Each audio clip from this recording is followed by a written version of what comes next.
guys. Bigyan natin ng medyo betchin mas kambayag. O, yan ang tanghalian namin mag-asawa. Dalawa kami. Adobong manok. Bigyan natin ng mantika, konti.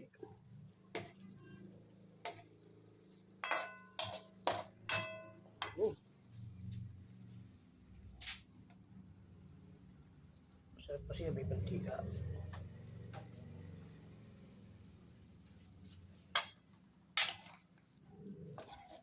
Lagyan natin ng carrots. Siyempre, kung may kakain ka ng ano, lagyan natin ng itlog.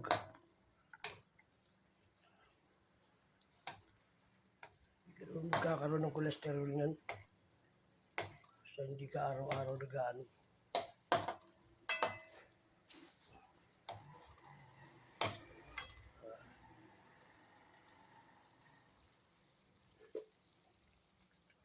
Sarap. Sasarap pa ng asawa ko dito. Lintik. Super. Linisin natin ito. Okay guys.